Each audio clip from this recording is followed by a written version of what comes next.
Well, first of all, let me say thanks so much for having me here.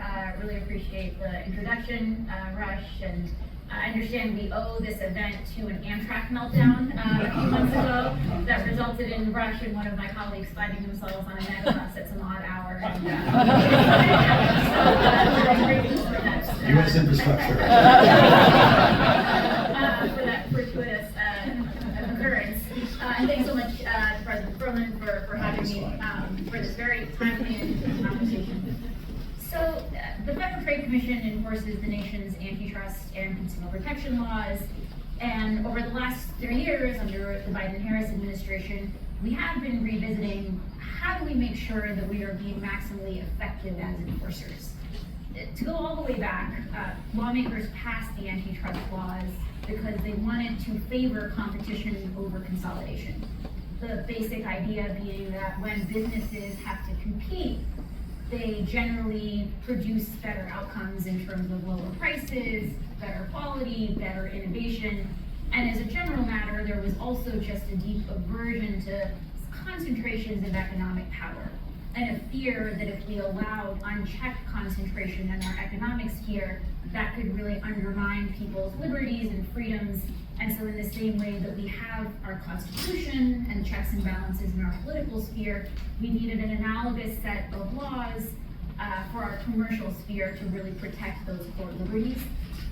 A lot of the reorientation that you were seeing is a direct response to market realities and a recognition that there are a whole set of empirical indicators that suggest that the way we've been doing antitrust, we're not producing optimal outcomes in terms of competitiveness. Just to give a few examples, there's a whole set of empirical research showing that not only are various markets much more concentrated today than they were several decades ago, but margins are higher and markups are higher. And so even if what you're looking at is a purely consumer welfare-based metric, some of the outcomes that we're seeing are even failing on their own terms. We've also seen over the last few years, in a very raw way, some of the other harms that can result from extreme consolidation and extreme concentration.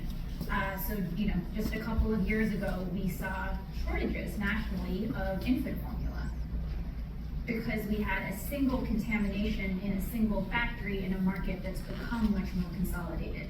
And across the board, we've seen how concentration of production can also concentrate risk. And so when you have a single outage or a single cyber attack or some other type of disruption, the system as a whole is much more fragile and much less resilient. And so these are just some of the real world indicators that have prompted policymakers and enforcers to take a fresh look and make sure that we are tuning our tools to really meet the moment. I mean, historically, the concern about consolidation and predatory pricing was some company would push all the competitors out of the market and then raise prices again on consumers. You wrote, on law review, I had trouble writing a 20-page note. You wrote a 100-page opus, which I read over the weekend on Amazon. Really quite an amazing piece of scholarship. But Amazon's an interesting case because it is obviously a big consolidator, a big platform, but prices are still cheap. And there is competition with Walmart or with other importers of inexpensive goods. To what degree is big itself bad? And to what degree, again, if there's not the predatory pricing, if you're not seeing prices go up in a way that hurts competitors, if consumers aren't getting what they're needing at the right price, where is the harm? So the antitrust laws in the United States don't create some kind of cap on a company's size or on growth. They really distinguish between fair and unfair methods of competing. And so there are certain methods of competing that are totally fair game, and so if you're becoming dominant in a market because you are bringing the best product to market at the best price, that's exactly what we want our markets to deliver. If instead you are gaining a dominant position through elbowing out your rivals in unseemly or anti-competitive ways, that's what ultimately the antitrust laws prohibit. It's as much process as it is outcome. Yes, and certain outcomes can be indicators for the process, but this really is the heart of the question, is how do you assess what it means for a merger to substantially lessen competition, for example. And it's very market dependent, it's very fact specific. You need to understand, in a particular market, what are the dimensions on which firms are competing? Sometimes the dimension absolutely is price, but in other markets we see, especially in digital markets, the whole game, especially in the early stages, is to chase scale and build up as much of a user base as you can, because that's what's needed to really activate the flywheel and really enjoy the accelerated momentum and growth that digital markets can provide. And so in those markets, for example, we do sometimes see firms, saying, I'm not going to worry about making a profit right now. I'm going to really focus on chasing scale, building that user base, and then once I achieve that, that customer base, the entry barriers can kick in, and the network effects can kick in, and the self-reinforcing advantages of data can kick in ways that can create my moat, and then I can worry about, how do I start recouping, how do I start really enjoying this market power that I've amassed. And so really the reorientation that we're seeing right now is in part, yes, responding to some of the empirical realities that we see that suggest we may have missed things in the past, but it's also about making sure that we're using the right analytical tools and frameworks to map onto the markets and the market realities. And so really have a deep command of how do digital markets work, what is the business strategy, and how do we make sure that our analysis is actually matching on to those business strategies as opposed to relying on outdated theories or assumptions that just don't meet what's happening. I want to get back to that, particularly in this context of China, but before we do, maybe we touch base briefly on Europe. We have a lot of geographies that went down different paths for antitrust for a while. In 2008, the US and the Eurozone economy were exactly the same size, $14 trillion.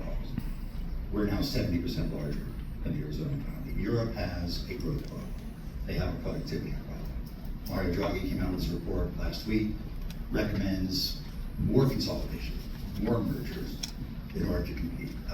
Rivera, who I think is the next commissioner for antitrust, or to be proposed for the next commissioner, she gave a speech this week saying that we need to have further consolidation and be able to compete more globally with stronger firms.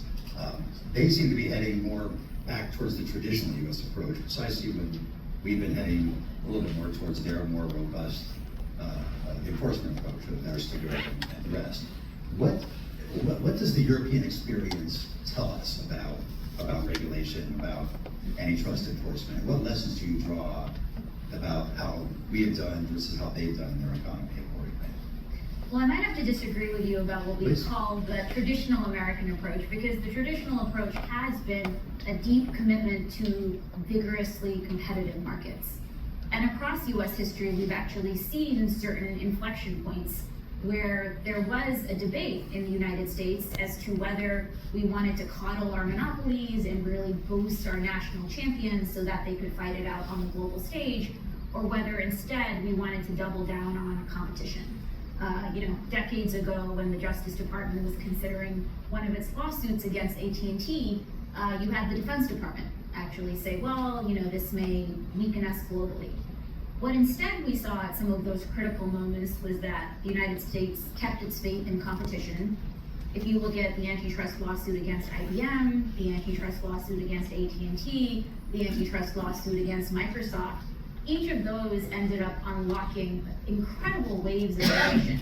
I mean, we saw the development of the personal computer, the telecom revolution, the whole wave of incredible companies in the early 2000s. And so, compared to countries that instead did follow the national champions model, we ended up coming out much further ahead. I mean, at various points, Europe instead decided to double down on national champions. Japan decided to double down on national champions.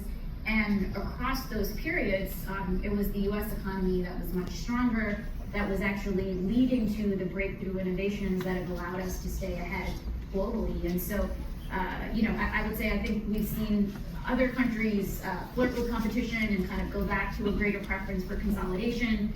The US, I think, was, basically experimenting over the last 40 decades, and now we're restoring and going back to the more original approach. Right.